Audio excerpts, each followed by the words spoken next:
Hello, everybody. How's everybody doing on this fine, sunny Sunday afternoon? This is Ramifications Yay! number Yay! 42. It's always sunny here in California. I'm joined, as always, by Turtle and Gava Guy. That Gava guy. And that Gava Guy. Uh, yeah. So, anyway, how are you guys doing in this post election environment? America's great again, America's so great again. I'm great. We're, we're here to discuss the election, everything that's been going on in the past week, our worries, Trump's 100-day plan, and how it affected us basically, and what's been going on. And unfortunately, if I'm not mistaken, Alex, if I'm mistaken, Gavin guy, Alex Botten won't be able to make it today, That's correct, yes. and I'm very sad. Did he give a reason? Uh, yes. Oh, is that reason shareable, or is it just like he had something to do? He said he didn't like you. Did he really? No. Oh, I was like, oh, did he really? Yeah. He just said he said that he felt like he didn't have a dog in the fight as far as the U.S. elections. Essentially, that's not an exact quote, but so Okay. All right. Cool deal. Well, Alex, I would love to have him in the room just for his opinions. I'm not going to exclude the guy because he doesn't live in America. That's I mean, I have a shit ton of opinions on marriage. I'm not married. It's like, so, but how do you know? yeah, well, I that's why they're opinions. So I don't know shit about it, but I got opinions. But Could you be wrong about that? Can I be a brain in a vat, not married at all? Or maybe your brain in a vat that is married.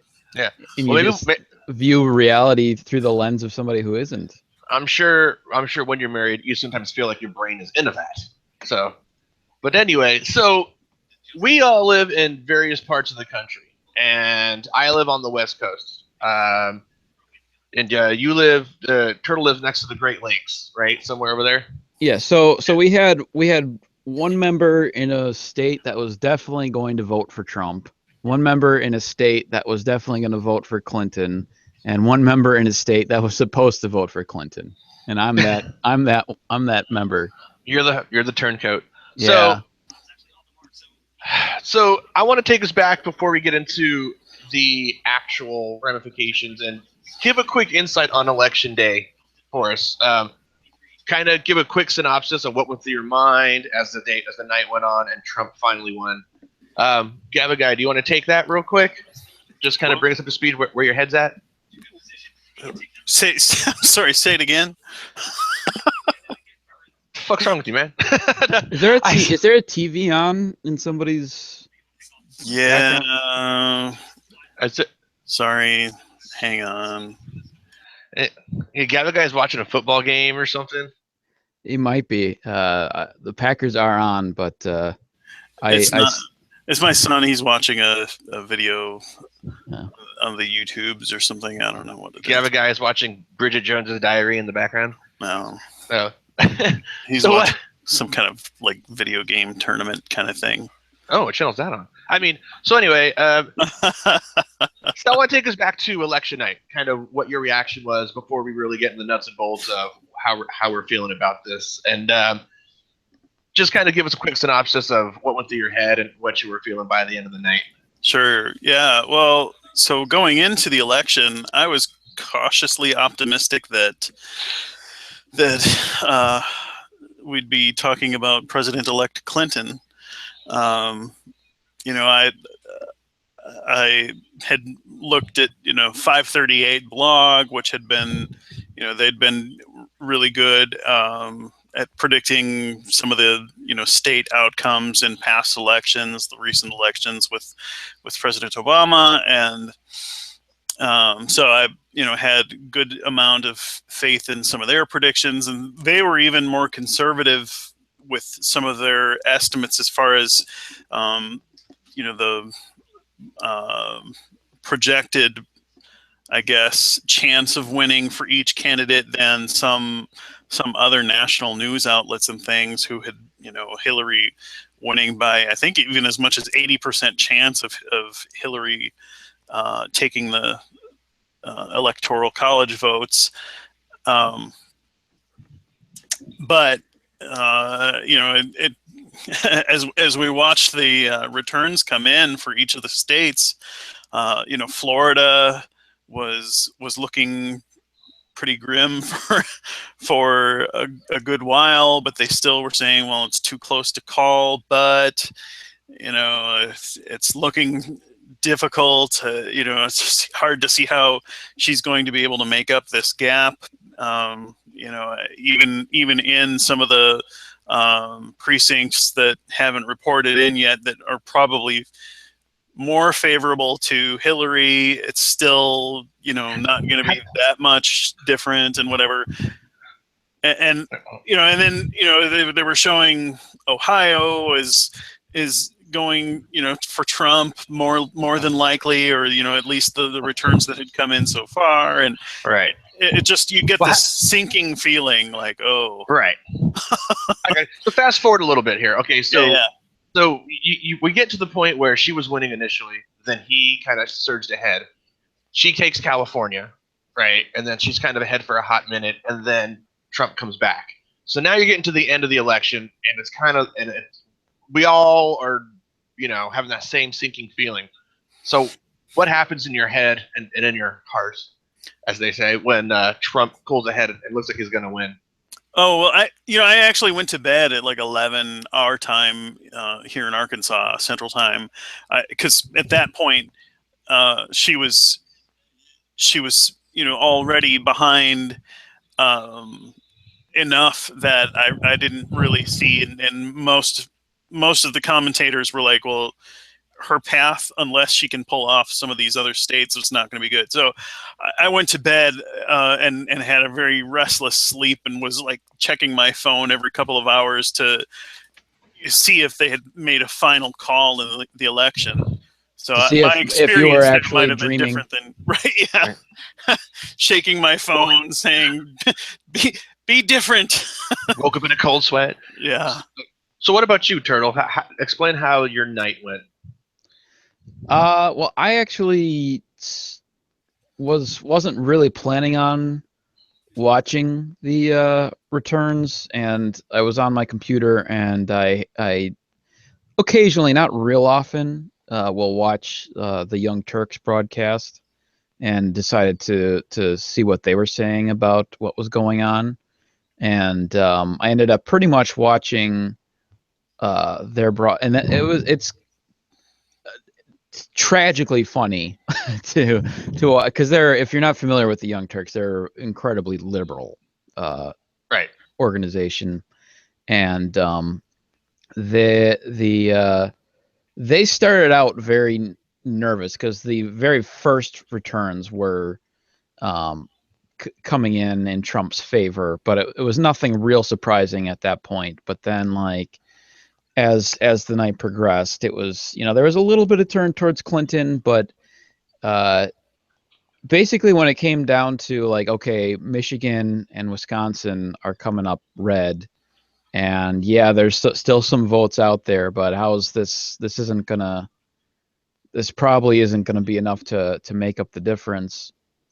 Yeah, there was a bit of some on the Young Turks, some exasperation and anger and sadness, and for me, like, it was, I was trying to stay relatively calm, but you do have this kind of like sinking feeling as it's really not. And the other thing that they were doing on the Young Turks was they were, in addition to keeping track of the returns, was they were mentioning, I think it's time.com or whatever, had like their Hillary Clinton magazine cover. No. They had like a live, like, likelihood of candidate X winning, and like Trump's likelihood, his percentage winning was going up. Like I forget what state it was that like all of a sudden it went from him being unlikely to suddenly he was like 60% likely Gotcha. according to them, and then it jumped up to like 70, and then 80, and all within a fairly short period of time. And how did that make you feel as when you saw those numbers start to go up? Depressed. I mean, not good, because I mean, I didn't at any point in the election think that Donald Trump really was going to win until he did. Right. Just because, in large part, because it seems so obvious that he shouldn't be. Right. Yeah. And that, I mean, it's Painfully obvious. one of those things where it's like if it was Gomer Pyle, you know, like like he was running for president, you wouldn't worry about it. It's Don Knotts' character from what's that old Any TV show? Or any of them, any like Mr. Don Furley from Knotts the thing Three's he's Company. ever been in. Pretty much. So I can't, I can't, obviously we all have different perspectives, but they're all shockingly the same. I mean, I went into this thinking this is going to be a fucking landslide. Not a landslide, but I thought it was going to be like 65-35 kind of thing in favor of Hillary. I went in thinking, okay, this was all cute, and all the people are gonna, that want to vote for Trump really badly and blah blah blah are gonna vote, but it's not gonna make a shit of difference because we're gonna get Florida. You know what I mean? Like we're gonna get, just I had all these preconceived notions in my head, right? So when I turned on the TV and I saw Hillary was in the lead, I was like, yep, this is pretty much exactly how I thought it was gonna go for the whole night. Then I went to go. What time was that you saw her in the lead? In the very beginning. Okay. It was in the very beginning. And so I was like, okay, no problem. I'm going to go to the gym and whatever. So I go to the gym. It's on to the gym. I go down. Now, keep in mind, the gym is downstairs. I live in a 4-story apartment complex, and it's on the interior, a floor right under me, just about. So I changed into my gym clothes, went downstairs, and by the time I got there, which was probably like 30 to 45 seconds, Clinton was in the lead. And I was just like, how did this happen? And the whole night I was just sick to my fucking stomach. I mean, I had this was like one of the worst feelings I've had in a long time. This was like, when you go to, a clinic and you get tested for STDs or something because you had like a drunk night and you have like unprotected sex and you're waiting. Have that, but okay. And you're waiting like nervously for like the results from the blood test. You're just like, oh, okay, And it was like one of those moments, and it was fucking frightening to me to see the numbers go up and her consistently being behind the whole time. And so to complete the analogy there, so you go to the clinic or whatever, and then they come out and they tell you, well, I'm sorry, but you're pregnant with the Antichrist. Right. and being a guy, that's particularly frightening. You're right. I was not expecting that. Right. It was just I couldn't even I suck at working out anyway, but I was even worse. I couldn't really concentrate. So I go back upstairs to my apartment, and it just gets worse and worse. And it's like a nightmare. Have you ever had a nightmare that was so bad, like you woke up, went back to sleep, and you were still in the fucking nightmare? You know what I mean? Like it was kind of like that. A nightmare I couldn't wake up out of. And so I stayed up. Real quick, because I actually forgot about this until just now when you're talking. To give you a sense of how I was feeling. So about, I don't know, after watching an hour or so, maybe an hour and a half of the Young Turks, I frequently play a PC game called Dead by Daylight. I don't know if you're familiar with that, Heathen. I'm guessing, Gavagai, you aren't. But No. basically, okay. So basically, let me very quickly describe this. So basically, it's a 4 players versus 1 player, and it's a killer game. Yes, where 1 player plays as a serial killer and then goes around and tries to catch 4 other players who are playing survivors, and the survivors have to fix generators to open up the escape doors to escape, and it's like 10-minute games or so like that.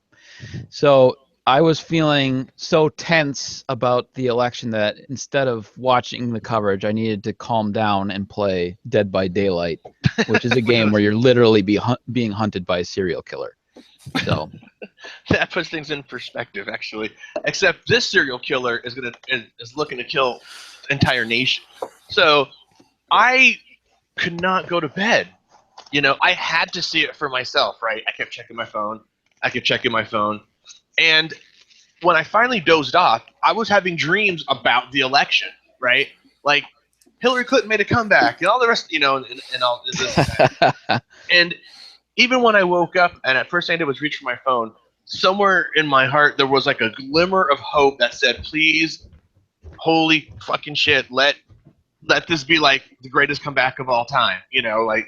Like Trump at 244 and then Hillary at 275 or something. Like just the and please. And then of course that wasn't the case. I will say the one glimmer of hope for me was because when I stopped watching the coverage, Hillary was still well down in the popular vote, and that was depressing to me as well. I am at least glad that she didn't lose the popular vote, that she actually ended up winning the popular vote. Right. So now that we know where our mind is at, and we are going to get into the nuts and bolts of what Trump has to say. We are in different parts of the world, so I kind of, or the country, I kind of want to get a beat on what the influence of the election has had on where you guys are at. Because Gabagai, I'm sure, is very Trump central. Well, I mean, I live near Little Rock, and I work in Little Rock, and I also work for a nonprofit organization. So all of those factors mean that I am surrounded by more progressive and liberal people. And I asked someone who worked at a different location for the same organization. I said, well, what was the reaction to the election results where you were? And he said, well, it was just like any other election, only with more crying. so and that a lot of the people wore black the next day just because they were so. I got a text from my boss that night.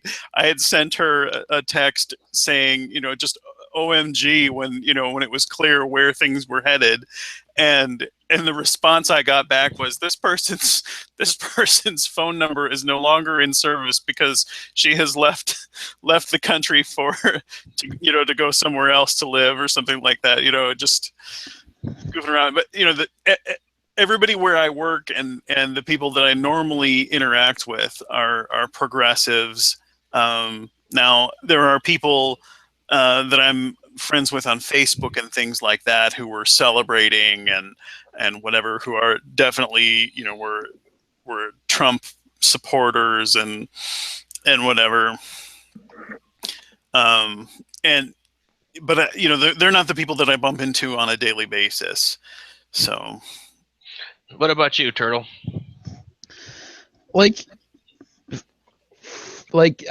It's I did not see a whole lot of because I think the thing about Trump is that he won in large part because his opponent was Hillary Clinton. So I mean, he lost the primary in Wisconsin to Ted Cruz, and I don't think Ted Cruz is that popular in Wisconsin. But she probably could have beat Ted Cruz. What's that? She probably would have beat Ted Cruz. I don't know, but in Wisconsin, I don't think. I mean, there are certainly Trump supporters here, but it's and I think this is not too uncommon. I think there's a lot of reluctant Trump supporters that I don't know. We kind of add some things we were going to talk about, and I don't know if this is the right time to bring it up, but We're going to. well, I was just going to say, I think a large part of the reason Trump won was because there is for sure one vacant Supreme Court appointment that has to take place, and I think that alone got a lot of the evangelical voters to vote for Trump instead of either just sitting home or voting for Clinton. But Yeah. but as far as reaction, I think the most reaction for probably everybody is whatever they see on Facebook, because that's where people are the most honest. I had a flurry of Facebook posts that night. I'm not sure. I think everybody did. I I think everybody did. I have a unique, really kind of perspective. I think because being in California, especially where I'm at, traditionally has a very high Hispanic population, and even prior to the election, there was a lot of marches and things and this and that going on here. Now, the funny part is, if you go 15, 20 minutes west of where I live, there's a very affluent part on the beach area, and where there's the Trump headquarters. But where I work is somewhere in between there, and for all intents and purposes, the industry that I work at is construction. Now, I'm not in the field. The company I work for doesn't actually build anything. They're a distributor for people that do build things. But construction has always traditionally been very Republican and very, this is going to sound horrible, but a very kind of racist sort of environment. And I say that only because I've been in several companies where they will flat out say, we don't hire African Americans. So I've been told this. That sounds racist. That sounds racist. That sounds like a ACLU kind of. This isn't like one of the waiting to happen. Well, this isn't like one of those situations where it's like, well, Lee, being the minority, is playing the race card. Lee was told this. Lee's been in offices where someone was trying to buy a home, and they said, we didn't buy the house because we can tell by the way it smelled that Mexicans used to live here. So this is the kind of environment that I have worked in. And not every company is like that, of course. And, not every, and I have to, of course, I got to say, not every white person's like that, of course. But I came, when I came into work the next day, it was very apparent that everybody in my office voted for Trump. Everybody in my office is a gun enthusiast. Everybody in my office, one guy has the race truck, one guy has this. They all have AR-15s. They're like ready to go. And so I made a list, and I'm not sure if Gabaguy saw it on my Facebook post, but it was a list of reasons why people were voting for Trump in my office, because there were some conversations about it.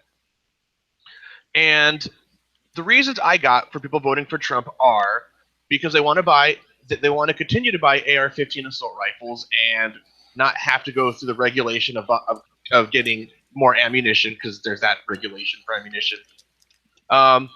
Because they're upset because they can't ride their dirt bikes year round. They have to ride it seasonally due to environmental acts, and damn liberals and their environmental acts.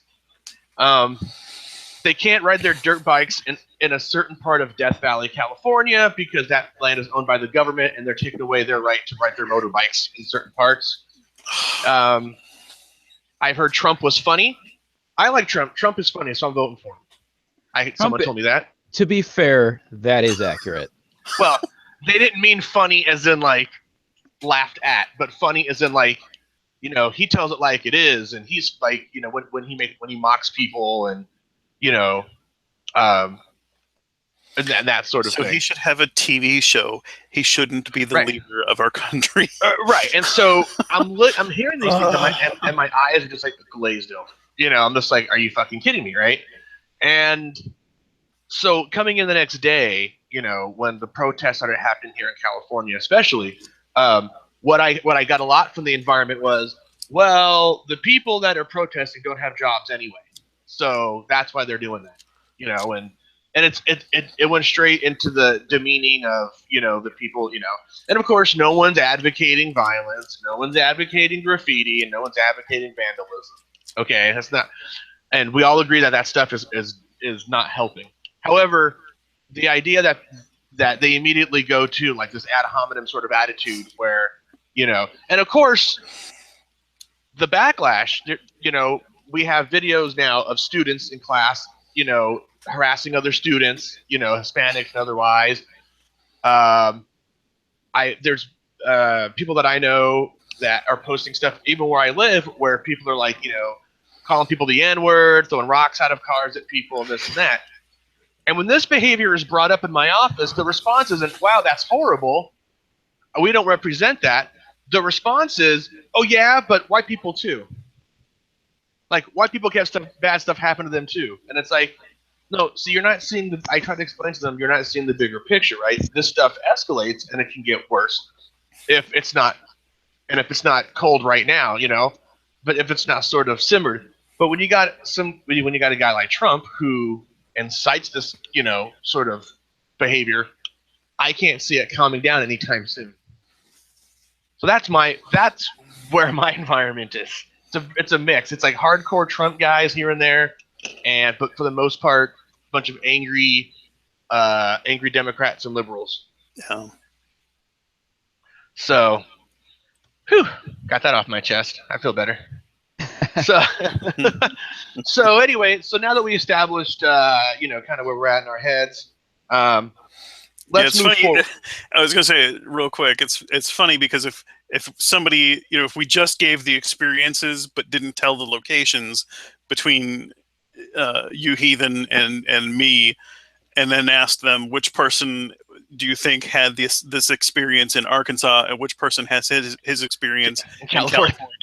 Yeah, mine would probably be the one that they thought was the California experience. You would see the problem that I have is that when I look at something like the protesters, right, and I go, okay, I understand that if we had to split it, we're on the same side, although I don't condone their actions, right? But it seems like I can put myself in I can think of I see the meta of it, kind of, you know what I mean? Like, I don't want any more violence to escalate. I don't want this versus protesters. Then it's anti-protesters, protesters. Then there's, violence in the streets and riots and stuff like that. They only seem to be able to see things from a middle-class Caucasian perspective living in Southern California. You know what I mean? Like, it's immediately jumped to, they don't have jobs. They're probably all day workers anyway, or, just that sort of rhetoric.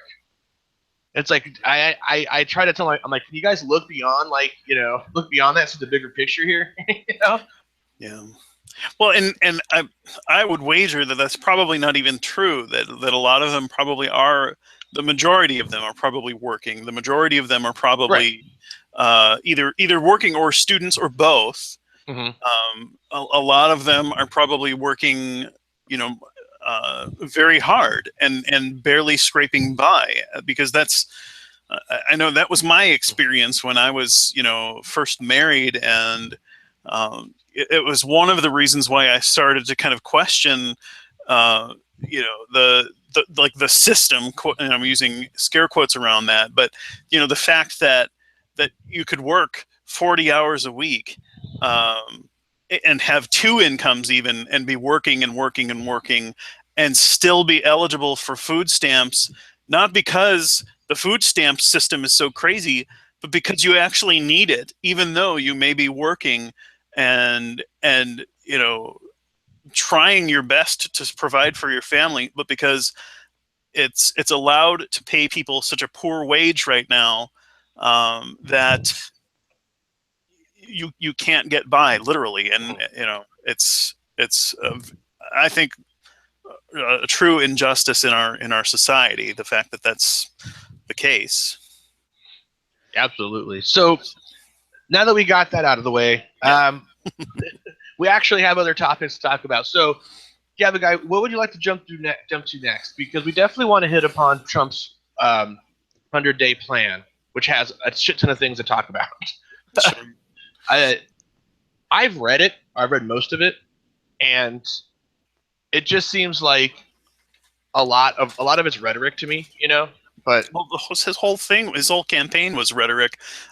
It's hard for me to imagine that. What else, would we expect from him? there are a couple things that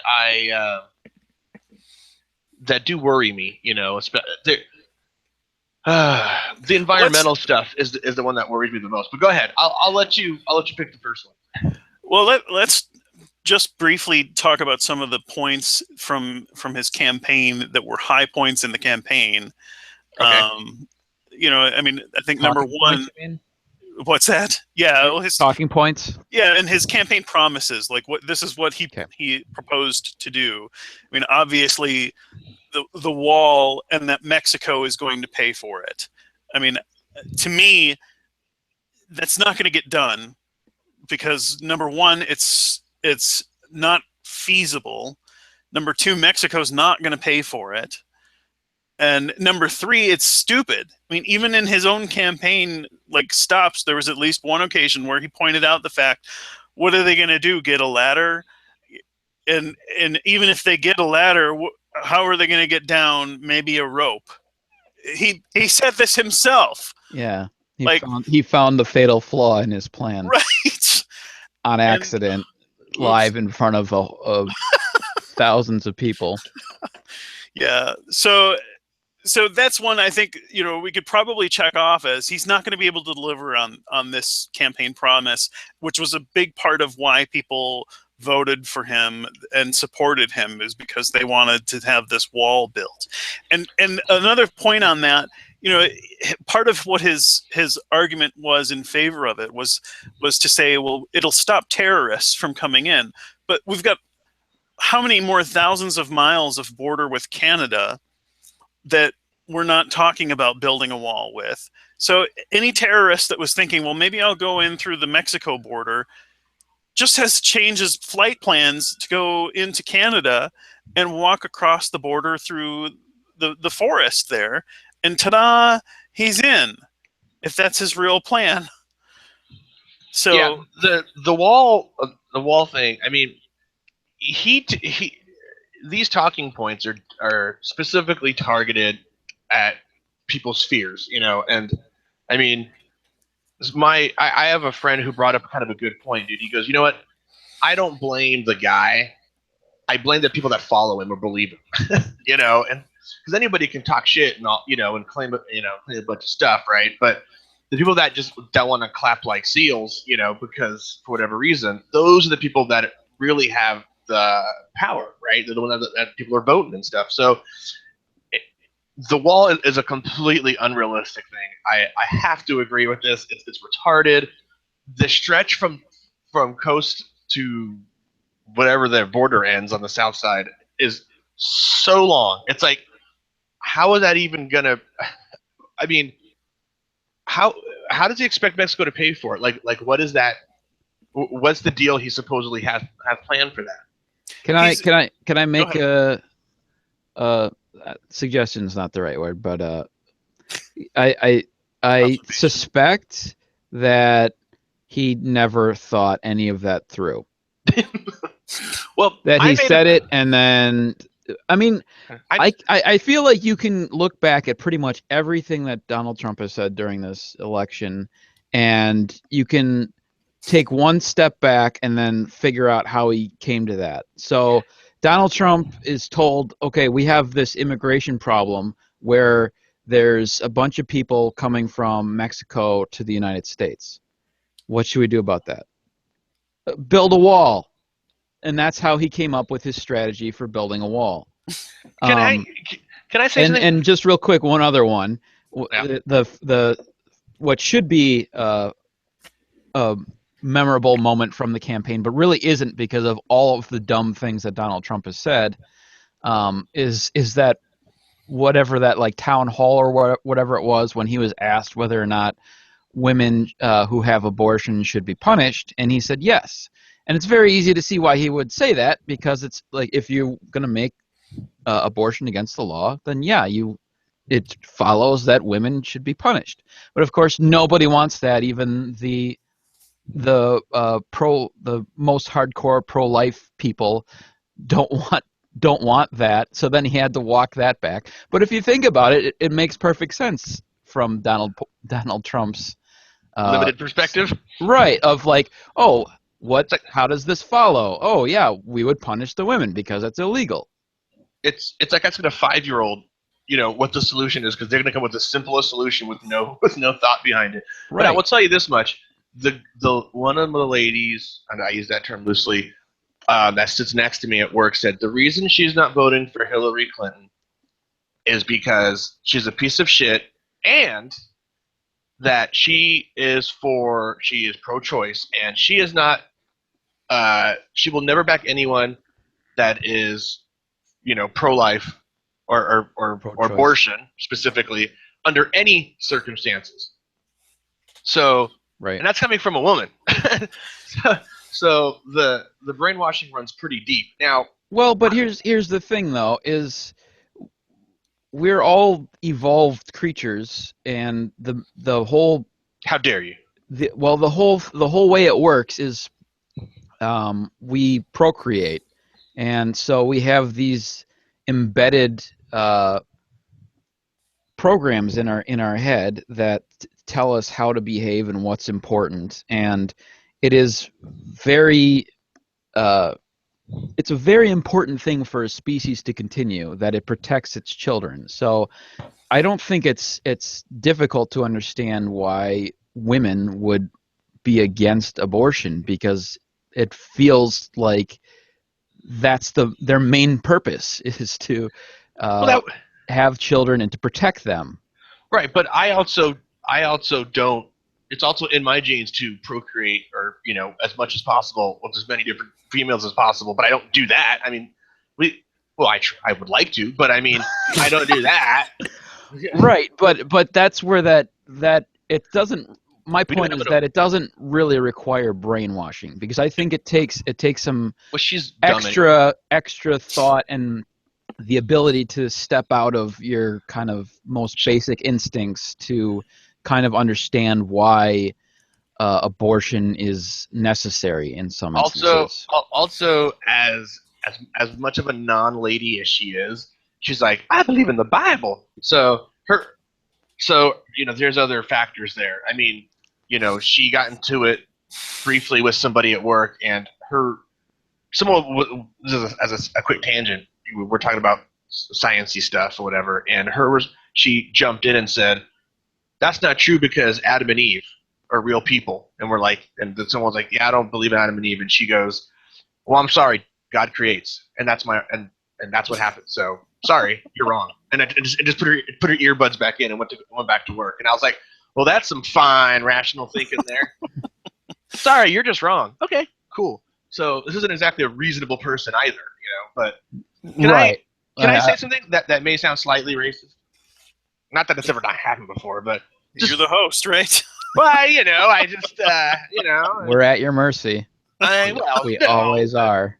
But so I want to get your perspectives on this, because you guys are Caucasians, and obviously I'm not. I'm Caucasian where it counts, in my heart. So I'm not sure if that means anything. But That's important. that's important. It's important to be white in your heart. No. So so um, there's this term that's been bandied about called white fear. You guys know what I'm talking about? I think I can figure out what you mean. I think that's what Trump tapped into a lot of. It's like, it's a lot of fear mongering. It's uh, you know the Mexicans are coming over, and they're drug dealers, and they're rapists, and the terrorists, and this and that, and there's all these people in the Midwest, and that are just like, yeah, and he tapped into a lot of fear, like middle Caucasian American fear, and because if you live where I live, you're like, I have friends and families that could be deported if Trump got his way, So it's like,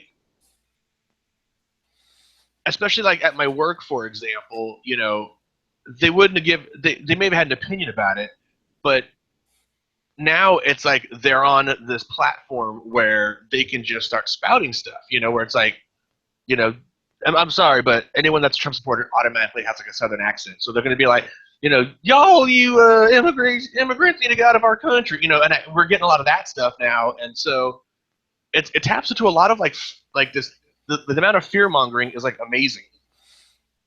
Well, it's that whole idea that, it's the in-group versus out-group mentality. Sure. And, the fact that, a lot of people identify their culture and their country with kind of European descendants, and that they are seeing there's a shift in the demographics, and we know that this has been a trend over the last few decades, and it's increasing and probably gaining momentum, and that change is scary to a lot of people.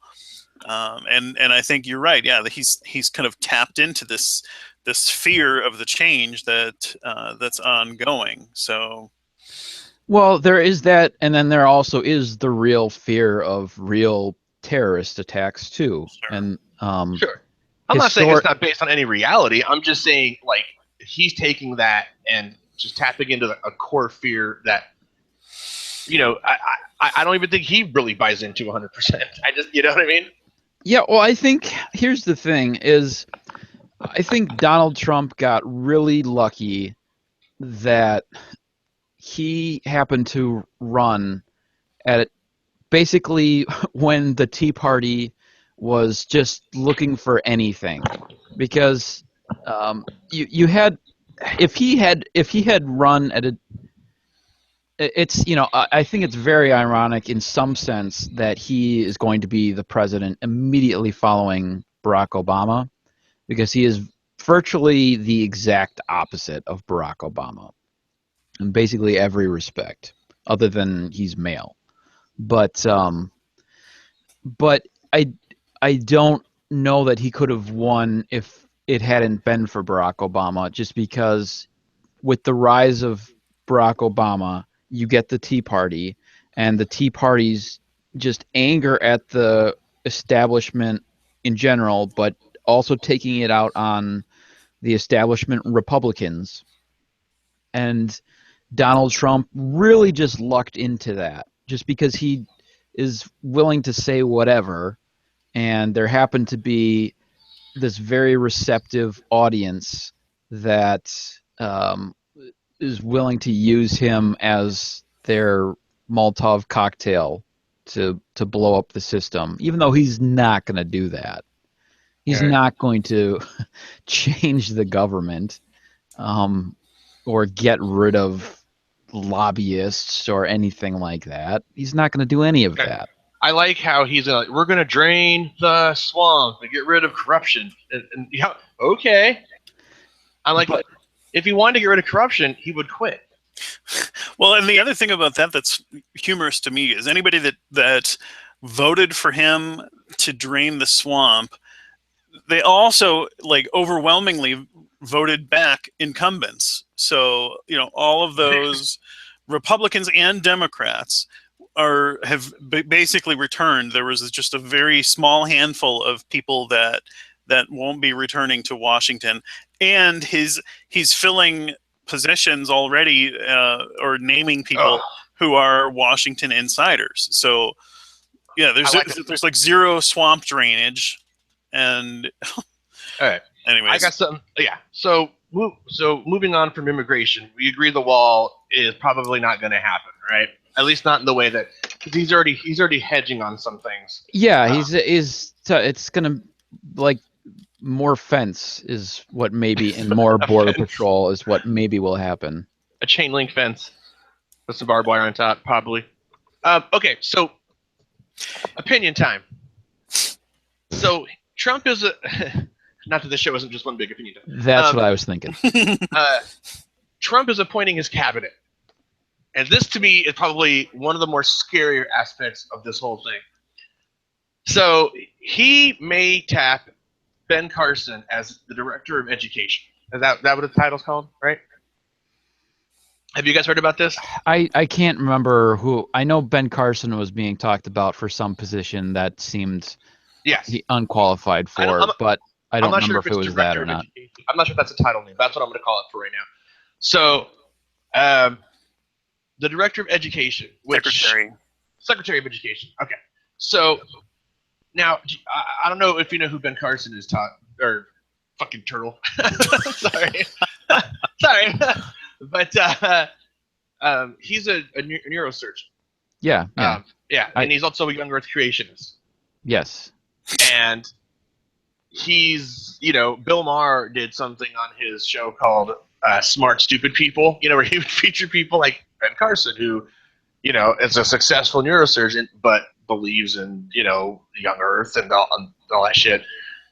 And Secretary of the Interior, he may tap Sarah Palin, which I don't even know what the Secretary of Interior does, but I know enough to know that Sarah Palin's a fucking moron. They manage federal lands and federal parks. She's not fucking qualified to bag my groceries, let alone have a position like that. So, what are you?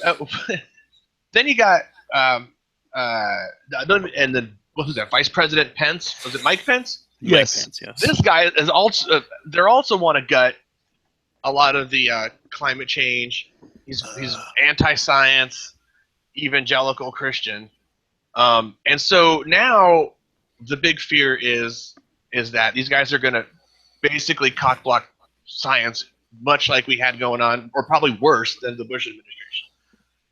Yeah, well, and with the education thing, I mean, you have the whole board of education from Texas. Not only are they anti-science, but like they're trying to rewrite history and make whitewash history. You drop out the bad parts about the U.S. Government's participation in things. Try to whitewash slavery as if slavery in the U.S. wasn't just a black eye and horrific period of time in our history, right. And I'll also try to make the framers and founders to be make them out to be these deeply religious people as a whole. There were certainly a few of them that were, but that wasn't the whole, and nor was their faith a driving force in the crafting of our foundational documents like the Constitution or even the Declaration of Independence, which is the only founding document that makes any passing reference to a deity at all. So, but anyways, I digress. But that's very worrisome seeing those trends and then seeing a person like Ben Carson being named a possible figure to put in the Secretary of Education position. Yeah, I had to. So part of that discussion that I had at work, I mentioned a bit ago, it was about 20 or 30 minutes long. And, every people in their day-to-day life don't really get into the deep philosophy, or they don't really know a lot about science, and I'm not even talking about because I don't know shit about science, right? Like, I'm not a fucking biologist or a physicist or whatever, but I know enough to understand how the scientific method works to at least a basic extent, right? So, I got in one of those conversations where, the guy was real nice, and he wasn't adversarially debating me. He was just asking me questions, right? And much like a lot of people, there's a lot of misnomers and just misunderstandings about what words mean or this and that, And I'm trying to explain to them in a way where stuff would make sense, like an analogy form, right? So they don't, for example, when it comes to climate change, they don't know the difference between climate and weather, right? And so I had a friend tell me, he goes, talking about polar ice caps or something, the melting of the ice caps and that kind of thing, and he goes, I don't think that's a big issue and it's not going to affect anything. And I'm like, how did you come to that conclusion? He goes, well, when anyone brings that up, I ask them this question: what does ice do? And I'm like, do you expect me to say ice melts, so this is a natural thing? I'm like, no, that's what are you talking about? Like ice is just a state, like it's like the liquid, it's a state of whatever, By that logic, water also freezes. So, at given certain temperatures and environments. So, you're not really making a good case here. So, what was his point? His point was that climate change isn't gonna really affect the world because this shit it's happens. natural that We should ice expect melts. it. Right. Exactly. Ice melts, right? So it's natural, so it shouldn't be a big deal. And I'm like, oh, you're not going to be saying that when the tsunami comes and fucking washes us away, right? Because, or whatever. But anyway, there's just a lot. They don't understand how it's going to affect animals. They don't understand how it's going to affect, the ecosystem. They don't think beyond that, Well, first of all, they don't know what climate is. So they just think that, well, it was cold last week, so obviously this climate change thing is bullshit, right? Or you get a lot of like, well, he gave me this argument. So I don't really believe in climate change because meteorologists can't even get the weather right when when you watch the news in the morning. Right. I hate that. Right. Just because like weathermen, like if you don't believe the weathermen, you fucking figured out your fucking self. Right. Like, I go. You want? I'm all okay because they see, in this instance, they see meteorology as AKA science, right? So if the meteorologist says something and the weather's different that day, then science got it wrong. So science is not reliable, So why should we believe in climate change? Which is 10 ways of just. There's so much irrational thought in that. It just blows my mind that someone can come to that conclusion. Well, it does have an intuitive sense to it. No, it doesn't. It does. I mean, because the issue is, okay, they're both things that are related to the atmosphere, and it would seem that the things that are more immediate we would have hammered down rather than the things that are projections long term. And if we can't even hammer down the things that are in the immediate, what intuitively it doesn't seem like we should be able to make these longer term projections. Yeah, like But you didn't know whether or not the Cubs were going to win Game 2 of the World Series, but you're going to predict that they're going to win the whole thing. Right. But I would say I would even grant that if they knew what the difference between climate and weather was, but they don't know that. You know what I mean? Like, sorry. I was just gonna say, like we can have these discussions till we're blue in the face, but I mean the fundamental problem isn't that these people don't understand the difference. The fundamental issue that we're having right now is that we're not having real honest discussions with people because there's this divide between points of view, between one set of facts or one set of information, I shouldn't say facts, that half the country's getting, and this other set of information that the other half of the country is getting. And you have this sort of lemming situation, in particular with climate change, where it's kind of like, well, we're all walking this way. So, this kind of group safety feeling, like we're all doing this, so I'm sure it's fine.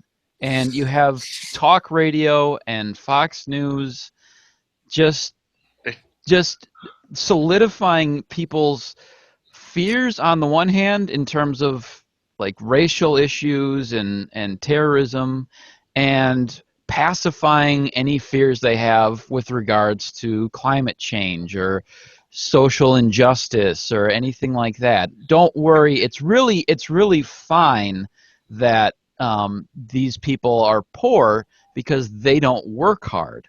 That's why they're poor and you're not poor. That's why this is happening.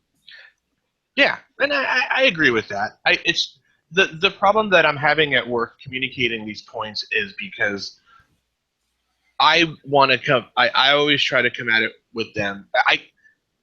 If I come at it the wrong way with them, it's going to look like I'm just them on the other side of the coin, right? Right, So, and that's the thing is that's how.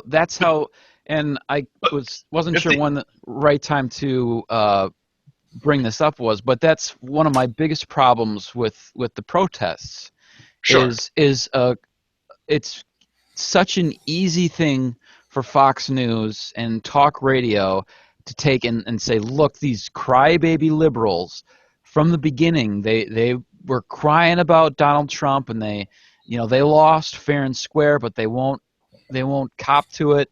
And now when Trump actually does things that we oppose or are maybe illegal or whatever the case, looking down the road, when it comes time to actually stand up and protest and make our voices heard, they're going to have this on their side already. Like, look, we can ignore these people. They've been crying about this stuff from the beginning.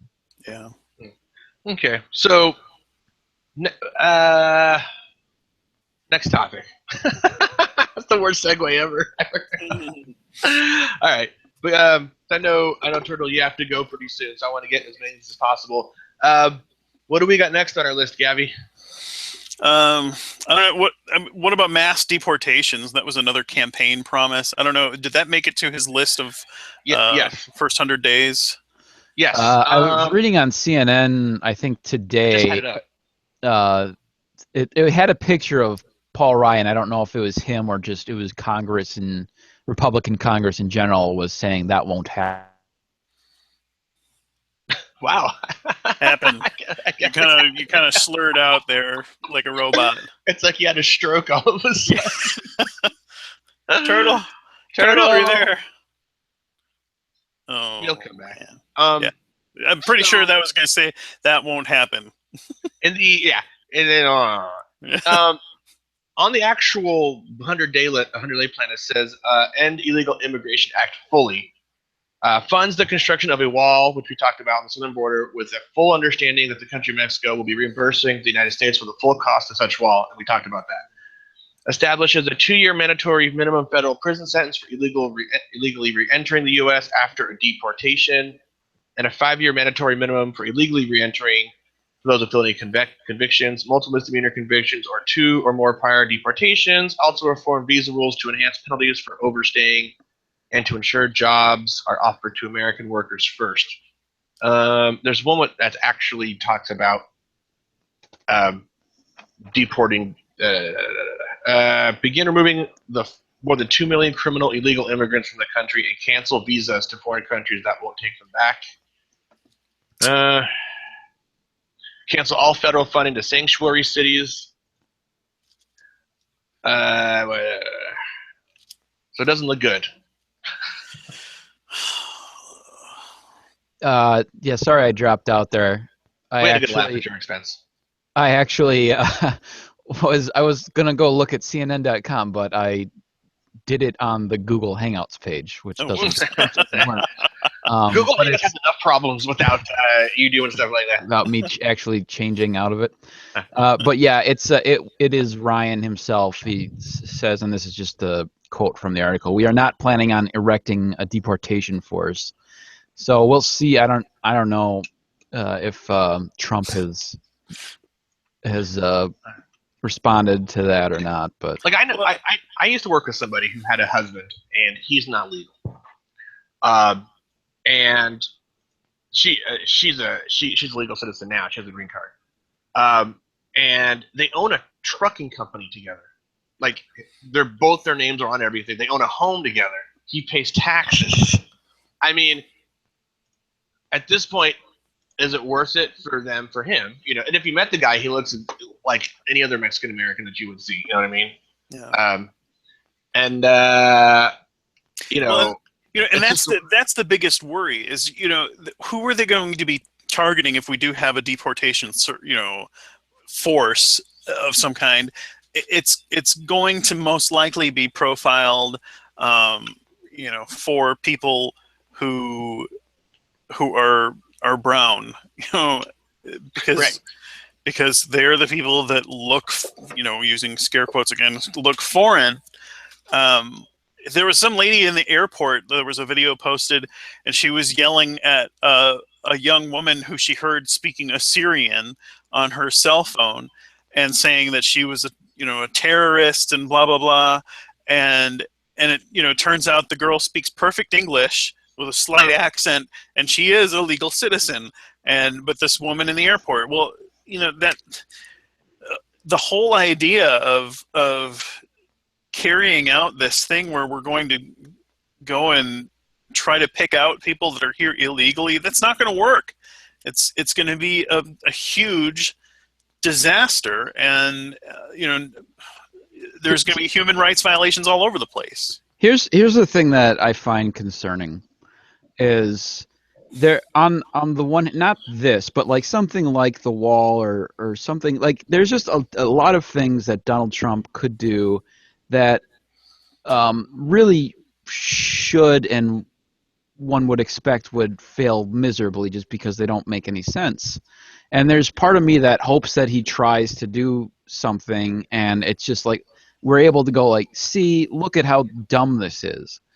But my fear is that for precisely the reasons I stated earlier, that's not going to work. No matter how failed and obvious the failings are, that it's going to be either ignored or blamed on by, I mean, already, like, because he's already stepped back on like dismantling to some extent Obamacare, and like there's this part of me that wants to go on Facebook and say, look, like this guy who you voted for, who promised these things, is already taking back his word on these things. And obviously I am actually for him not dismantling Obamacare, but I want the people who voted for Trump to be aware that the thing that they voted for is not the thing that they're getting.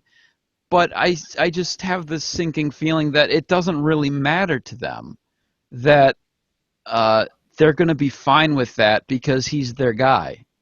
Yeah. Oh, yeah, for sure. I mean, I left out when I was going over the reasons people in my office voted for Trump. One of them was, I'm not voting for a woman. It's like, so, yeah, I mean, there are other less reasonable reasons that they voted for Trump. But yeah, they, the lady that I work next to, she's really, really, really, really attached to, like, for example, she's the only woman in the office, right? And we hired another girl that works there, and she crawls right up in her butt crack. Like any female that walks in, she crawls right up in her butt crack and starts building a house there, because she had a bad marriage where her ex-husband cheated on her, and she now has 4 kids, and she's very unhappy with her current appearance, and her current boyfriend is basically her 5th child. So she's very angry at men in general. So given that, when she hears, I'm not voting for a woman, she's okay with that. She's okay with grabbing by the pussy. She's okay with that. She's overlooking, hey, it doesn't matter. You're a celebrity. You can do whatever you want with it. She'll overlook that. If I happen to say I didn't hold the door open for somebody or whatever, and be a quote unquote a gentleman, I'm a complete asshole. But it belies the question, like, when you have quote unquote your guy, you have your guy, and you overlook a lot of these other fucking things. And I think it's true on both sides. I mean, the Daily Show, back when Jon Stewart was on, was famous for pulling clips from Fox News where, they would say, be very critical of an idea that was proposed by a liberal, and then a few years later, something would be proposed by the right wing. Someone there, and they would be like, "Oh, this is a great idea," or vice versa. That it was proposed by somebody on the right, and they were like, "Oh, this is a great idea," and then it's proposed by the same idea is proposed by someone on the left, and they're like, "Whoa, it's terrible." Or another example is, somebody gets in trouble for something, and they'll poo-poo it if it's somebody on their team, but be very condemning if it's somebody on the other team. Well, the Daily Show definitely had a bias, and they're not a news agency, so that's probably okay. but I think you could probably do the same, hopefully to a lesser degree on the left, where we have biases. We see the world through lenses of things.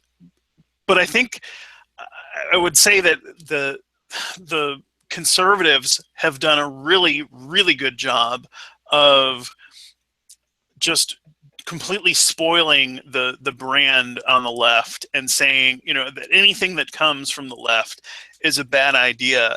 I was telling somebody this, I don't know if it was this morning or yesterday, whatever it was, but that, Trump could go out and say, put into place pretty dramatic gun control measures, and they'd be like, oh, this is common sense, it's okay. But, we can't get background checks coming from the left without them saying, well, this is just a slippery slope to taking away all of our guns forever and ever. I heard every bad trope come out of my office, dude. Like, every bad gun argument is like, well, if they take all our guns, only criminals are going to have guns. That's the same shit you've heard from like 30 years ago. And it's like, if they give like the regulation for I'm not sure if it's a background check or whatever the step is for ammunition now. Yeah. They were like, someone asked, so what is the deal with the regulation thing for ammo? Like, why is that a big concern for you guys? And the guy was like, it's just another fucking step that we don't want to do. It's just a pain in the ass now. And then the guy's like, yeah, and criminals aren't going to have to go through that step. So they can get their ammo whenever they want. I'm like, they act like this is a bad like Jean-Claude Van Damme movie from like '93, where the black market, where all these nefarious criminals are on the dock, buying machine guns, and you know what I mean? Like, that's generally not how it works. So before I have to go, can we talk about what reason do we have to think Trump won't win in 4 years? It's gonna because here's the first, and I get it because everybody's depressed, and you're trying to lighten the mood a little bit. But I mean, that was the thing that I this is going to be a rough 4 years, or just the 4 years, and I get it. He's elected to a 4-year term, but what are people seeing that I'm not that suggests that this is only going to be a 4-year term? Because I think he's gonna slide. I mean, when you think about it this way, if you have a scale of 1 through 10, like 1 being hardcore liberal and on the Democratic side, and the other side Republican/conservative, as hard as he campaigned 9 or 10, he's gonna have to concede a lot of stuff, and he's gonna slide back down to like maybe a 7 or a 6. But he's their guy, right? But he's their guy. But they're not going to see that. It just depends on what the issue is. I mean, if he completely retracts and goes back on gun controls or whatever whatever their hot button is, there may be a fucking backlash where it's like, Trump's big liar, whatever. It just depends on I think the issue.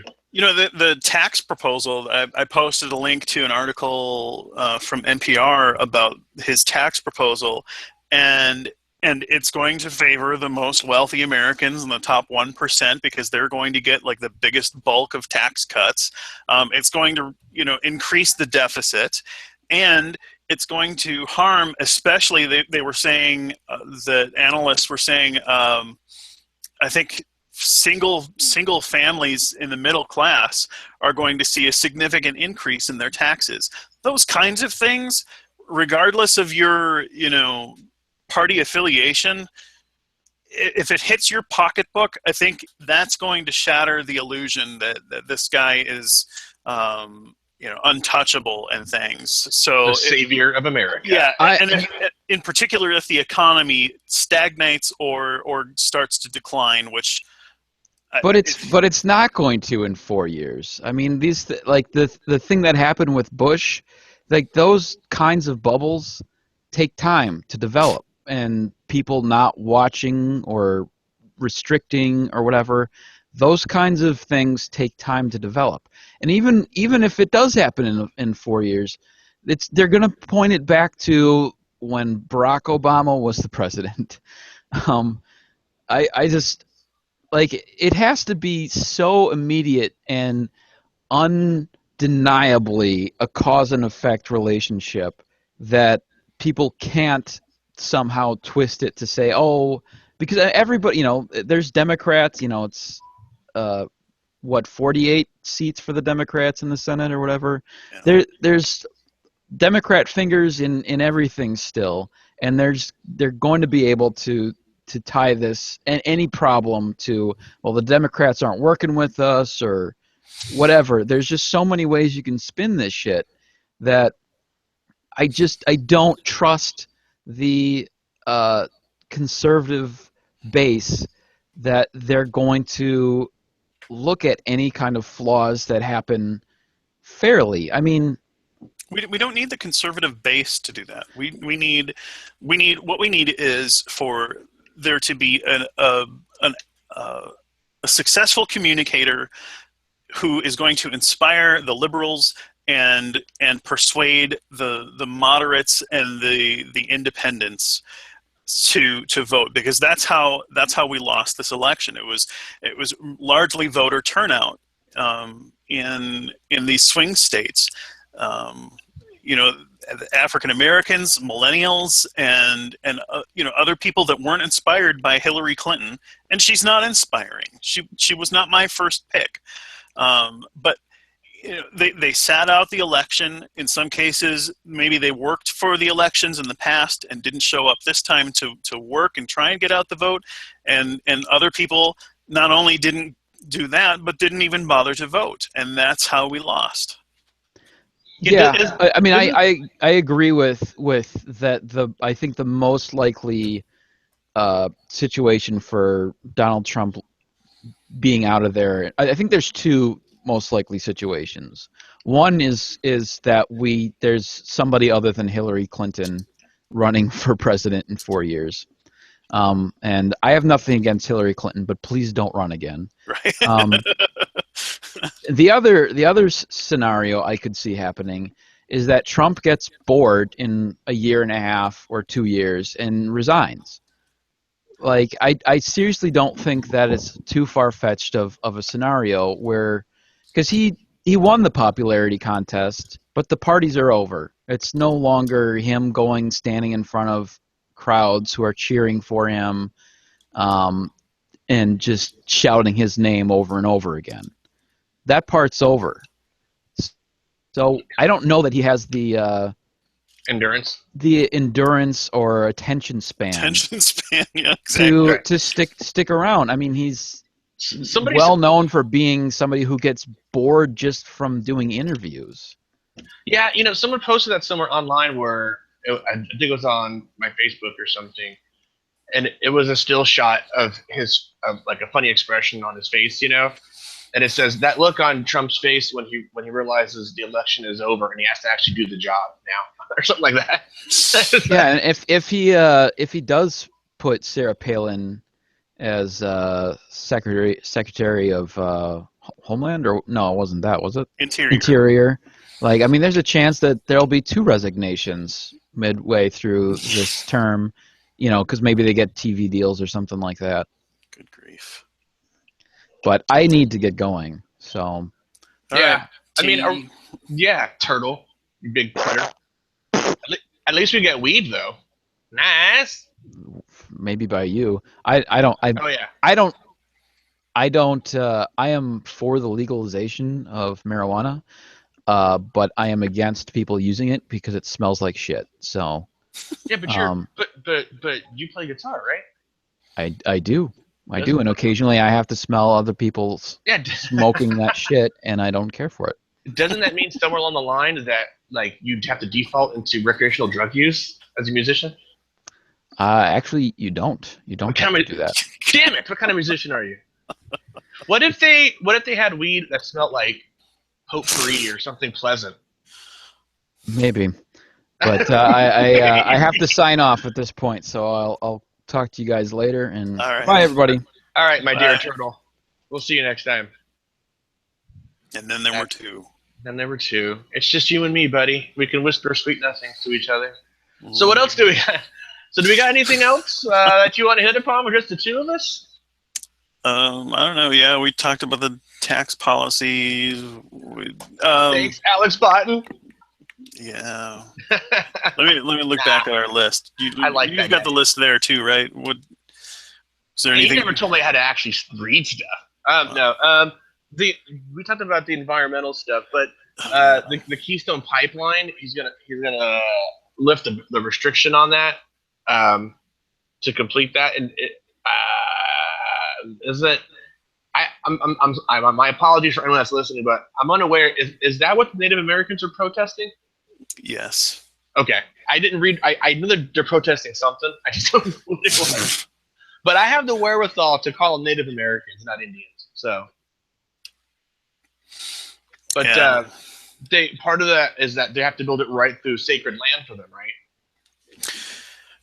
Yeah, I think so. But I think as much or more, they're just concerned about the More use of fossil fuels and that kind of yeah, thing. well that and just busting of the pipelines and how like we recently had a tremor in Oklahoma. I forget what the city was. I want to say Rush, but I don't know that that's right, or Cush, something. But anyways, it was not far from where the pipeline is being laid, and where some of the refinery kind of places might be. I think so. And we've had increased um, geological activity like that, where we've had some small, and it seems like it is most likely um, tied to the fracking that they are doing for natural gas. That's causing us to have some of these small earthquakes. Now, what does that mean over the long term? Does it mean possible increased likelihood of larger earthquakes? Nobody really knows, but it's certainly not.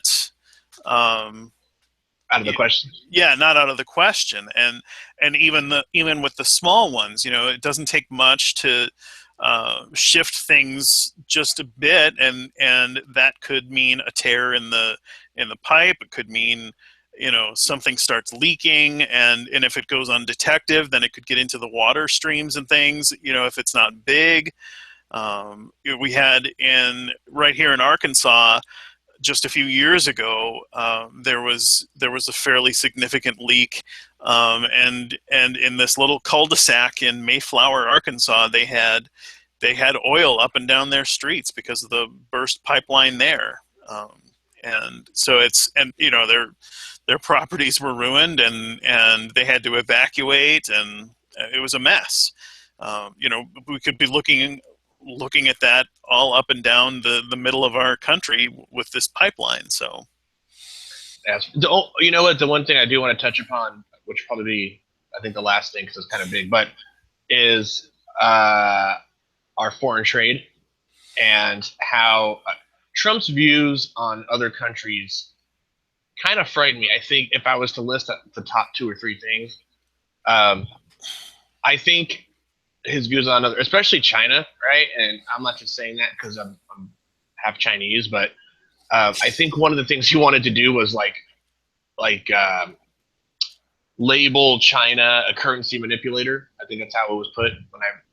Yeah, it says I will direct my Secretary of Treasury to label China a currency manipulator. Okay, fine, whatever. I I'm not supportive of China's methods. They have almost zero copyright laws. They shit on the environment. They're, you know, whatever, right? right, However, you don't just get to. I have this feeling that with Trump wanting to fucking pull out of NAFTA or destroy the Trans-Pacific, whatever, he his in his rush to like make America great again, he's gonna burn a lot of bridges. You know what I mean? yeah, And and just kissing Putin's ass isn't gonna be enough. And quite frankly, you really don't want to make an enemy of China. I mean, truthfully, right? I mean, China is a huge country. It's what like at least twice the size of America. Um, they have nukes, and they got two or three times the people we do. You know what I mean, population wise. yeah, Like more the than that. best, yeah, the best you can get is mutually insured destruction, right? And for America, if you decide to take that route. But there are a lot of Chinese people. I mean, you're not going to get them all. I mean, you're going to lose. We would lose overall. But this idea that we can just be like, fuck you, fuck you, fuck you, and just, we're gonna. It just that stuff worries me to no end. Yeah, yeah. There were commentators on the news this morning saying how worrisome it is, the kind of the tactics that he's taking, and the fact that he thinks that he can just treat it like any business negotiation when you're dealing with these other countries, and you can try and strong arm them because we've got a large economy, but we can't go it alone. International Right. trade is not the same as a business deal between two corporations or something like that. It's just not. It's not the same animal, and he's going to go in there thinking, that this is the same, and it's not. Yeah, I For got a this. variety of reasons. I got this at work too. Somebody said, you know, I think that I'm voting for Trump. This is the last thing on my list. I'm voting for Trump because, you know, I think that we should. He wants to run America like a business, and I think that's the way to go. And in my head, I'm like, why would you think that's the best way to go? Like, why like what? How did you come to the conclusion that a businessman would be good at this, and B, how is running a country? How is it better running it like a business? And you can't. You're gonna run it in a bigger, badder countries. You know what I mean? Like China's one of them. Like, I don't know what goes through his head. Is he thinking that if we get tight with Russia, like those two superpowers are gonna be able to like kind of muscle everybody else, or kind of coerce them into doing what they want? I mean, without trade, if everything from China that was made in China disappeared from America this instant, we'd have nothing. I'd have my IKEA furniture and some other things, and that's it. But a lot of stuff's made in China, man. A lot. Yeah. And if not the thing itself, the components that make it. Right. So I don't know. Yeah, well, and his idea. This is one of the other campaign promises, was that he's going to bring manufacturing back. Well, how? You can't just go out and say, hey, Carrier air conditioning, bring your plant back, and you automakers bring your automaking plants back, and they're just going, oh, okay, we didn't realize people wanted manufacturing jobs here. We just went to China and Mexico and wherever else right. just because. Oh, by the way, and the cost is now 20% more because we're getting our parts from overseas. Right. Like, I'll tell you another story. There was a company called Pioneer that made TVs and home entertainment stuff, right? Sure. And Pioneer stopped making TVs like many years ago. And I was talking to some guy at Best Buy, and he goes, like, why is Pioneer like $200 more, right? Than the other TVs, And he goes, well, Pioneer is the only. He said at the time, Pioneer is the only TV manufacturer that's made in America. So they use a special kind of glass, but everything's made here and put together here. So every other company is overseas. Now Pioneer makes probably one of the best televisions quality wise, but no one wants to pay an extra $200 because at the end of the day they see two flat screens. Right. They see two 50, 55-inch TVs, and this one's $200 more. What they're going to buy the Samsung, which makes great TVs anyway. But at the end of the day, Pioneer shut down its TV department. And now they don't make TVs anymore. Right. And to your point, you don't just get to it's nice talking point to say, hey, we're gonna bring that back, but how and who's paying for it? Right. It's like one of those things that people don't think about where they go, oh yeah, and they clap and everything's great, and it's like this isn't like 1930. You know what I mean? Like where you can just have the Model T's coming out or whatever. It's like it's not like that anymore. You need other countries. You gotta. People don't look at the meta kind of world standpoint. It's just they want to be insulated and they want to quote unquote make America great again, but at the sacrifice of what? Yeah. It's a scary time. I posted about this on Facebook too, that I have never been, if Mitt Romney had won or John McCain, during, in previous elections, I would have been disappointed. I would have been really disappointed. But I wouldn't have been, worried about our country going into really a perilous time in our history. I'm really worried about existentially worried about our country. Yeah, for sure. With Trump at the helm. Would you trade in Obama's 8 years for McCain and Romney if you knew Trump couldn't win this election? Well, that's a lot of speculation there, and who knows what would have happened or might not have happened. I just thought I would ask. Yeah, no, that's and we don't know. We don't know yet what Trump is going to end up doing. So a lot of it is based on what he has said and what he has done, and that's terrifying enough. But one thing that someone has pointed out, and I've heard this from a few different commentators too, that he is so intent on being, the best of everything, and wants to be remembered when he's finally done as having been the best president, that his own pride will drive him to actually be a president for the people and things. But the policies that he's laid out are not going to achieve that. So hopefully he's going to discard those and go with something else. Well, the flaw in that theory is he can't be a president for the people because he puts himself as the person he holds most important. So part of being a president is taking yourself out of that equation, and I don't think his ego will necessarily allow that. Now, my instincts tell me that he's going to be a bit of a talking head in this election, or in this term. And I think he's going to be great to set out in front of a podium and, to whichever people like him. Ramble. And he's going to ramble and say a bunch of things that people want to hear. But at the end of the day, I think he's going to be much more than any other politician just fed stuff. Yeah. Because I think there's going to be a ton more people that are going to be doing the work. And he's going to realize that you can't, like, when you read on paper all the money he wants to put toward education and schools and this and that, and you read it and you go, well, okay, all the other things are shit, but I can get behind more education, because who's going to say, nah, I'm not really for better education or funding for schools, right? No one's going to say that. Right. So, but at the end of the day, where's all that money coming from? Is it from the money he's going to save by, from all his other things, where it's like, we're going to cut out X, Y, and Z, and we're going to cut out the climate thing, and we're going to cut out giving money to this kind of, and that's where he's getting the money from? Like, it just, these plans don't seem very well thought out.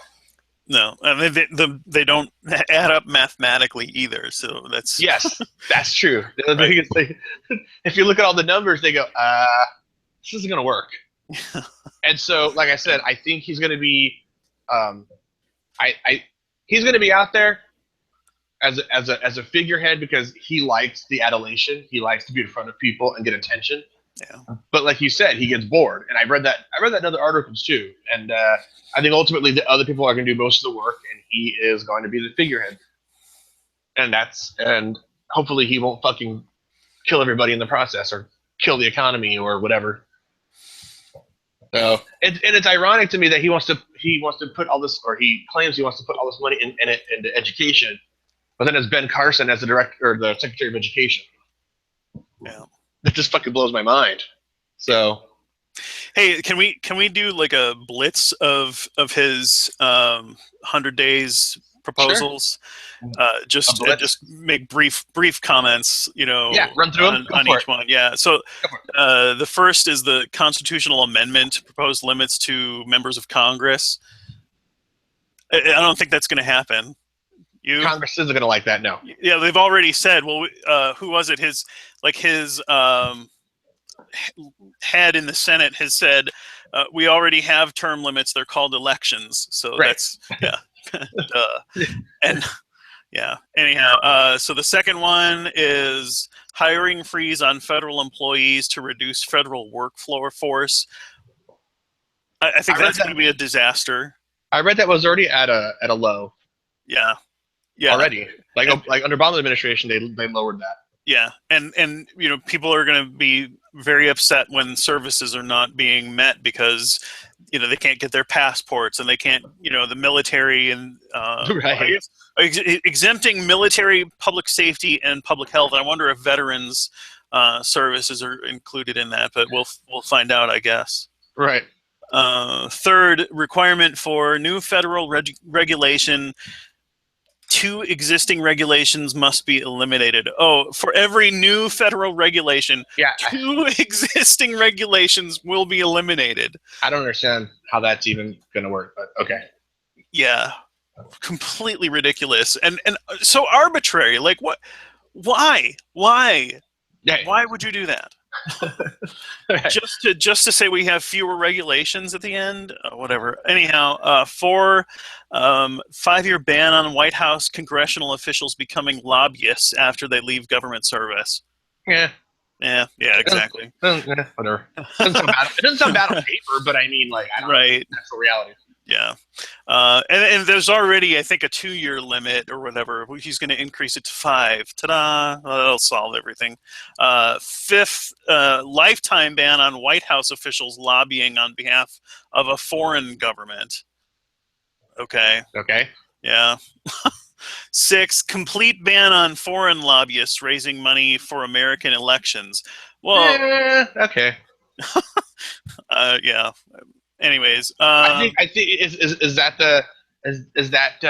due to the accusations that Clinton took like money from like ISIS or Al Qaeda or whatever the fuck, or I think it was foreign governments like Saudi Arabia that kind of thing. But I think it was to maybe not necessarily to her campaign, but to her foundation, the Clinton Foundation, and so I don't know. But anyways, that's probably the reason, whether or not this actually amounts to anything. And it's also not to continue on this same point, but somewhat ironic that he would say that there should be any limitations on who can give to campaigns. I mean, maybe he's against the Citizens United, but I am pretty doubtful. I think he probably thinks that people should be able to give money wherever they feel like it. So we'll see what goes on there.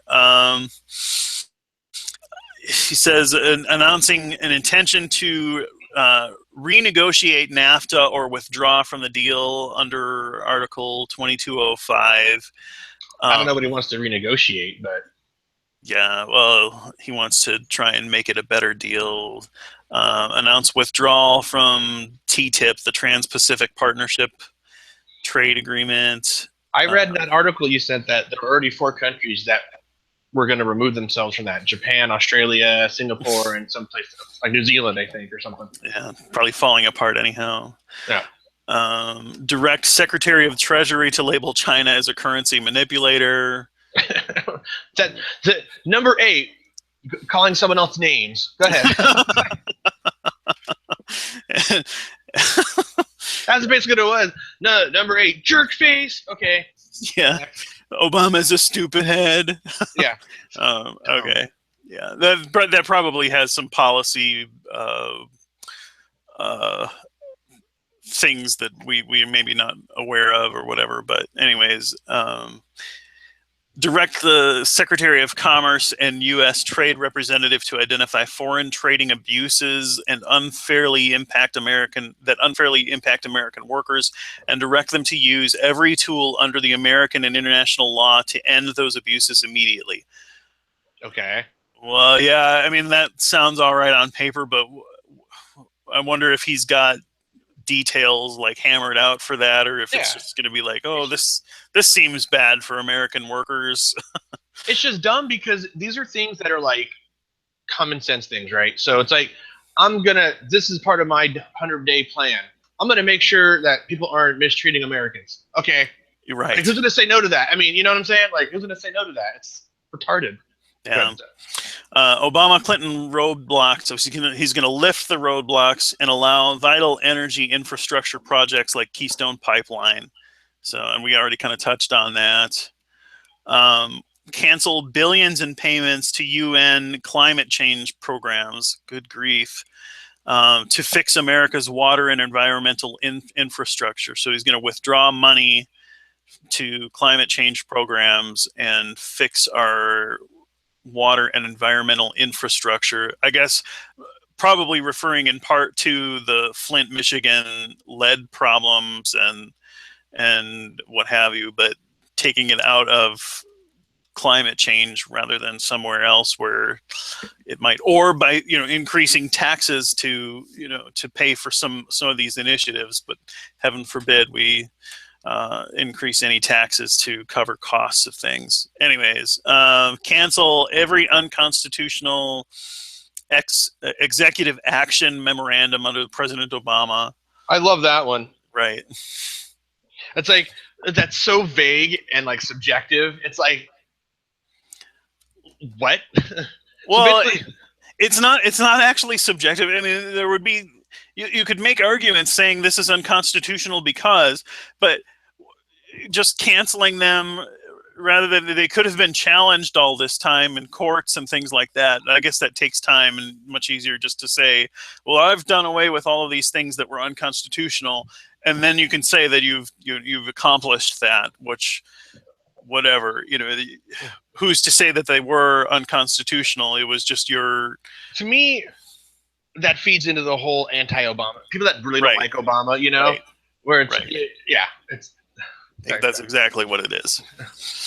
Let's see. Begin the process of selecting a replacement justice for Justice Scalia from one of the 20 judges on his list.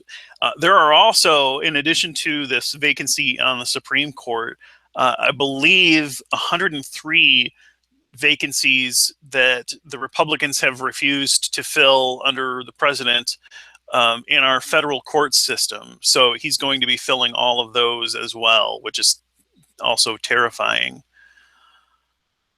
Cancel federal funding for sanctuary cities. You'd mentioned that already.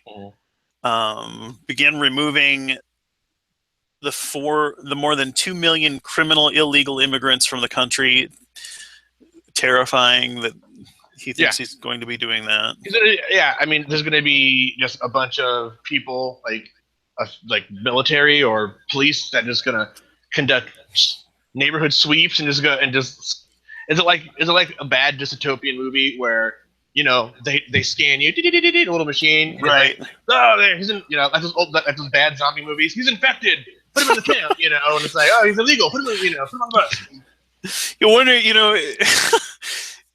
what would happen if he suggested that all citizens have like a chip implant so that, they wouldn't have to carry papers around with them all the time, but, we could very easily identify, It wouldn't surprise me, but I know that he's not smart enough to think that on his own. Well, no, but that would immediately freak out evangelicals, because it would be, this is the mark of the beast kind of thing.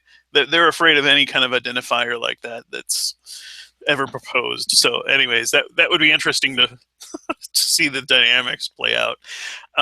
Okay, next, Middle Class Tax Relief and Simplification Act. Well, that's the tax bill that we kind of mentioned already, and I'd encourage anybody to read up on it. He's moving what I think is currently 8 tax brackets and consolidating them down into 3 tax brackets.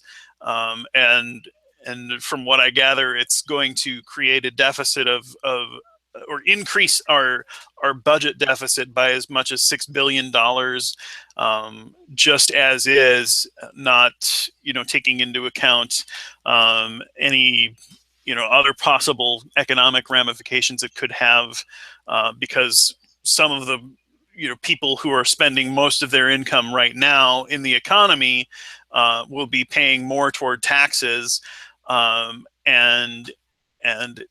so their money won't be out in the economy, stimulating the economy. But anyways, School Choice and Educational Opportunity Act, and this is a terrible idea. Redirecting education dollars to give parents the right to send their kids to public, private, charter, magnet, religious, or homeschool for their choice. So taking funding out of public schools. Again, terrible, terrible idea. Were you going to say something? No, go ahead. Okay. Yeah. Just these things are so ridiculous. It's like, yeah. Repeal and replace Obamacare Act, and he's already seems like he's told some news outlets, like I believe the Wall Street Journal reported that he had said that he's not going to actually repeal the whole thing. Right, just parts. He's going to be, piecemeal, take out the bad or whatever. So that's something that he's already backtracked on to some degree. Affordable Child Care and Elder Act. So he's going to try and address health care in a different way for children and for elderly people, and screw the rest of us, I guess. And Illegal Immigration Act fully. Yeah. He's just going to be like, no, we're just going to rip this part out. Funds correct construction of a wall. So he's going to fund it, apparently, through the U.S. government on our southern border, with full understanding that the country Mexico will be reimbursing the U.S. Oh, so we're just going to run up a bill and send them. We're going to send them an invoice. But when they deport all the people that work in our fields to pull our produce and stuff, we're going to be like, where'd everybody go? Yeah. Oh, man. Oh, okay. Restoring Community Safety Act reduces surging crime, drugs, and violence by creating task force on violent crime. Oh, that's great. It's exactly what we need, is a task force. Why didn't we think of this before? Right. We'll call them stormtroopers. Yeah. Oh, man. Isn't that how the Gestapo got started? Yeah, well, yeah. I mean, this really could get way out of hand very, very quickly. And I think there's just a couple more. Restoring National Security Act rebuilds our military, blah, blah, blah. We don't already have enough military. Clean Up Corruption and Washington Act enacts new ethic reforms, drain the swamp, reduce corrupting influence of special interest in our politics. Right. That is so like rhetoric. It's not even funny, dude. Mm-hmm. That's like saying, you're gonna. I mean, nobody wants corruption, right? It's like the old thing. Everybody wants more education. Everybody wants more, to feel safe and have the country more secure. This isn't saying anything revolutionary. It's not even saying how he's going to do it. It's just, it's just like, I'm going to end corruption. Everyone's like, yes, oh, this is awesome. These aren't fucking revolutionary concepts. No president nominee went in saying, I'm okay with corruption, really. It's kind of a given that you don't want corruption, But right. I guess because he actively said it, like somehow that's going to, and he's not quote unquote a politician, he's a businessman. So things are going to be different. Yeah, well, it's been different. It just hasn't been different in a way that's positive so far. It's been different. Like I'm trapped in a fucking sitcom right now. Like you could literally make a sitcom. Like you go to ABC Family. You have like a Kardashian type actress or whatever. That, oh my God, decides to run for president, and the next thing you know, like it's a sitcom. Like, you know what I mean? Like, right. And it's like, I feel like I'm living in a fucking sitcom. Like I'm in a Seinfeld episode. Perfect for the next 4 years. Yeah. Yeah. If somebody had told you 6 years ago Donald Trump would be elected president, what do you think you would have said? I would have been, get the fuck out of here. Like he would have, like he never would have made it to the nominee, as a nominee. Right. Yeah. And I'm still just awestruck and dumbfounded at the whole thing. Yeah, I just like that every picture they have of him now, like whether it's a Republican picture or whatever picture they use for him in like an article, whether they're for him or against him, he looks ridiculous in every fucking picture he's in, dude. Like every fucking picture. It's so weird where I live, and so just it's people are so diametrically opposed. It's very what's the word I'm looking for? It's very it's fuck, I can't even think of the word. Polarizing. Yeah. I guess one of the upsides is that we'll get to continue to see Alec Baldwin portray him on SNL. I think he does a great job. Well, Trump before he was elected was calling to remove that show from television because it's not funny anymore. So. Oh my word! Yeah, we forgot one of the biggest things. Yeah, the libel law. Have you heard that? I don't know. I don't know about that one. So, I'm going to preface this by saying that I don't know much about it, right? But the talking point is, if somebody does like a parody or something, that like or that you don't like or that offends you, you can sue them. Well, that seems like a good idea. And so yeah, oh gosh, I don't want to I may be saying the wrong thing here, so I apologize. I'm trying to look it up before we go to see if I'm reading this correctly, but I've got a Trump libel law quote here. Let's see. We're going to open up libel laws. He said this in Fort Worth, Texas. He plans to change libel laws in the United States so that he can have an easier time suing news organizations. Here's the quote. I hope one of the things I'm going to do if I win, and I hope we do, and we're certainly leading. And then there's a period there because the news agencies don't know where the sentences begin and end. So it goes on. I'm going to open up our libel laws so when they write purposely negative and horrible and false articles, we can sue them and win lots of money. We're going to open up those libel laws. So when the New York Times writes a hit piece, which is a total disgrace, or when the Washington Post, which is there for other reasons, writes a hit piece, we can sue them and win money instead of having no chance of winning because they're totally protected. Yep. So when someone writes an article that he deems as negative, it will allow you to sue them. Now, who's going to do all that suing, right? So you did all the op-ed pieces, and even if they're not op-ed pieces, even if they're just like articles, those laws are there for him or people of his ilk to sue newspapers, not for like Bill Plummer to sue. You know what I mean? Like, yeah. Well, even his perception of things is so skewed. I mean, all throughout the whole campaign, with between when Hillary was nominated and the final election, he was complaining that her campaign was negative. All they were doing was running ads where they were playing back his own words. Right. So that's very negative. I'm going to sue. Are you kidding me? Yeah. It says, under the current law, largely determined at the state instead of federal level, public personas, such as politicians, can win a suit against a media organization only if the person can prove that the publication published information with actual malice, knowing it to be wholly incorrect, as well as in cases of reckless disregard. The case that set this precedent, New York Times versus Sullivan, was decided by the Supreme Court in 1964. And here's another quote. You see, with me, they're not protected because I'm not like other people. But I'm not taking money. I'm not taking their money, Trump said on Friday. We're going to open up libel laws, and we're going to have people sue you like you've never sued before. So, free speech. You didn't hear about this? You sound so much more disgusted than when we first started this game.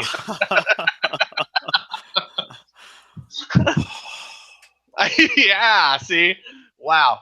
I made the Gavin guy completely speechless. This is amazing.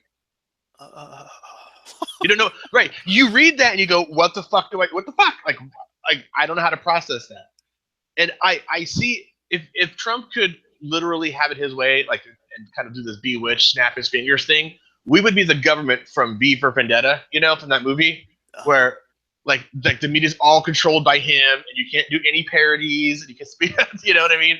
And you can't, or the guys can take you away in the middle of the night. So Let's hope it doesn't come to that. You are just making gasps of exasperation right now. You're just not even formulating thoughts. You're just like, it's just. Hopefully, he's got people in his administration who are able to rein him in and say, "No, you can't do this. Here's why." And see Amendment number 1. Yeah, right. Oh.